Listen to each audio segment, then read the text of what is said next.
یہ مجھ پر ایمان تو لایا تھا، لیکن جو میں نے احکامات کہے تھے قرآن میں اپنے پیغمبر کے ذریعے، لیکن یہ ان کی احکامات پر عمل نہیں کرتا تھا، اس نے صراط مستقیم کا راستہ اختیار نہیں کیا، یہ منافق ہے، یہ فاسق ہے، اور یہ بلکہ دین اسلام کا مذاق اڑاتا رہا، تو اس لیے اس کو بھی قیامت تک عذاب ہی عذاب دے دو۔ جب گناہ گار کسی سوال کا غلط جواب دیں گے تو فرشتے ایک لوہے کی ہتھوڑی اس کے سر پر مارتے ہیں، اس کا سر ٹکڑے ٹکڑے ہو جاتا ہے، اتنی زور سے وہ چیخ مارتا ہے کہ اللہ کی جتنی بھی اس دنیا میں مخلوق ہے وہ سب اس انسان کی آواز سنے گی، سوائے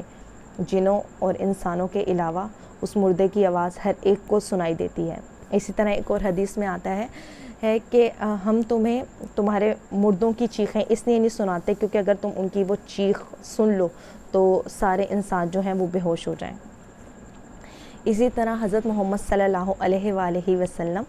ایک اپنا خواب بیان کرتے ہیں، جس میں وہ کہتے ہیں کہ ایک دفعہ میں نے خواب میں دیکھا کہ دو فرشتے ہیں، وہ مجھے اپنے ساتھ برزخ کی سیر کروا رہے ہیں۔ برزخ اس کو کہتے ہیں یعنی موت کے بعد اور قیامت سے پہلے کی جو زندگی ہے اسے برزخ کہتے ہیں۔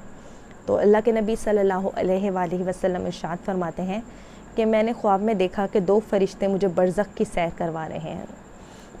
وہ مجھے تھوڑا سا آگے لے کے جاتے ہیں تو میں دیکھتا ہوں کہ ایک انسان ہے، ایک شخص ہے، اس کو فرشتہ جو ہیں اس کے اوپر ایک بہت بڑا سا پتھر جو ہے وہ مارتے ہیں اور وہ اس کو کچل دیتے ہیں، اور پھر دوبارہ پتھر اٹھا کے لاتے ہیں، تب وہ انسان پھر دوبارہ صحیح ہو جاتا ہے، پھر اس کے اوپر مارتے ہیں، پھر اس کو کچل دیتے ہیں۔ تو میں فرشتوں سے پوچھتا ہوں کہ یہ اس کے ساتھ ایسا کیوں ہو رہا ہے؟ وہ کہتے ہیں آگے چلیں، تو پھر وہ آگے جاتے ہیں، پھر ایک شخص کو دیکھتے ہیں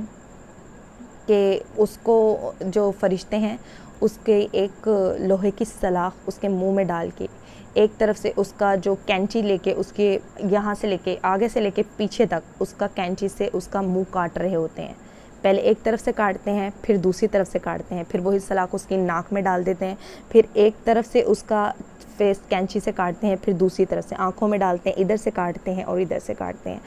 پھر حضرت محمد پریشان ہو جاتے ہیں، وہ کہتے ہیں یہ اس کے ساتھ ایسا کیوں ہو رہا ہے؟ وہ کہتے ہیں ابھی آگے چلیں۔ آگے جاتے ہیں تو ایک ندی ہوتی ہے جس کا جو پانی ہے وہ خون کی طرح ہوتا ہے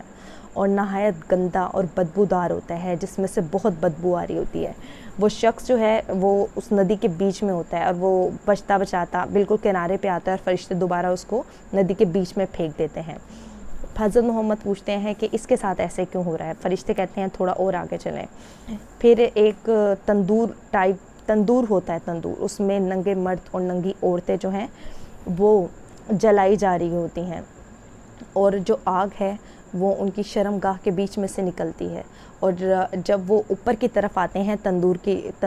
کے منہ کی طرف آتے ہیں تو فرشتے دوبارہ ان کو دھکا دے کے تندور کے اندر کر دیتے ہیں۔ ان کے ساتھ یہ معاملہ ہو رہا ہوتا ہے۔ تو حضرت محمد فرشتوں سے پوچھتے ہیں کہ یہ سب کیا ہے؟ تو وہ کہتے ہیں کہ جو آپ نے پہلا انسان دیکھا وہ اس کو اس لیے سزا دی جا رہی تھی کہ وہ قرآن کو پڑھتا تو تھا لیکن عمل نہیں کرتا تھا، اپنی نمازوں کو چھوڑ کر سو جایا کرتا تھا۔ سیکنڈ جو آپ نے دیکھا کہ جس کا منہ کینچی سے کاٹا جا رہا تھا وہ تہمت لگاتا تھا، جھوٹ بولتا تھا، گوسپس کرتا تھا اور مختلف قسم کے گناہ کرتا تھا، جس سے فساد برپا ہوتا ہے، لڑائیاں اور جھگڑے ہوتے ہیں۔ جو تیسرا بندہ آپ نے دیکھا جو ندی میں تھا وہ جو ہے وہ سود کے معاملات میں ملوث تھا، اور جو چوتھا آپ نے ننگی عورتوں اور مردوں کو دیکھا وہ زنا میں ملوث تھے، وہ دنیا میں جو ہے وہ زنا کرتے تھے، ٹھیک ہے، ننگے گھومتے پھرتے تھے، انہوں نے اللہ تعالیٰ کے مطابق زندگی نہیں گزاری ہے، انہوں نے عیاش پسند تھے، اور اب وہ اس آگ کا مزہ چکھ رہے ہیں۔ تو my dear sisters and brothers, ابھی بھی ہم سب کے پاس موقع ہے کہ ہم اپنے آپ کو نیک بندوں میں شامل کرنا چاہتے ہیں یا گناہ گاروں میں، ٹھیک ہے۔ تو ان قبر کے بارے میں پتہ کر کے کہ قبر میں کیا ہوگا اور کیا نہیں ہوگا، دنیا کی جو لائف ہے یہ چھوٹی سی ہے، اس میں آپ کو اتنی چھوٹی سی لائف کے لیے جو ہماری موت کے بعد کی زندگی ہے جو کہ اتنی بڑی ہے، جو کہ کبھی ختم ہونے والی ہی نہیں ہے، اس کو ہم کیوں خراب کریں؟ تو اس چھوٹی سی لائف کو ہم اللہ تعالیٰ کے بتائے ہوئے طریقے کے مطابق گزار لیں، تاکہ ہم اپنی موت کو، آخرت کو اور قیامت کے بعد آنے والی زندگی کو ہم سنوار لیں۔ موت کے بعد اور قیامت سے پہلے جو لائف ہوتی ہے اسے برزخ کہتے ہیں، اور قیامت آنے کے بعد جو لائف ہے وہ کتنی لمبی ہے وہ ہمیں نہیں پتہ۔ ابھی ہماری لائف بہت کم ہے اور ایک چھوٹی سی لائف ہے، اس میں ہمارا ٹیسٹ ہے جو اللہ تعالیٰ ہر ایک کو آزما رہا ہے۔ ہر انسان دوسرے انسان کے لیے آزمائش ہے۔ تو my dear sisters and brothers, آپ اللہ تعالیٰ کے ساتھ اپنا رشتہ مضبوط کریں، اللہ تعالیٰ کو راضی کریں، کیونکہ ہم سب کا اس دنیا میں آنے کا مقصد ہی اللہ تعالیٰ کو راضی کرنا ہے اور اللہ تعالیٰ اور اپنی آخرت کو سنوارنا ہے۔ تو اللہ تعالیٰ ہم سب کو کہنے اور سننے سے زیادہ عمل کرنے کی توفیق دے۔ السلام علیکم ورحمۃ اللہ وبرکاتہ۔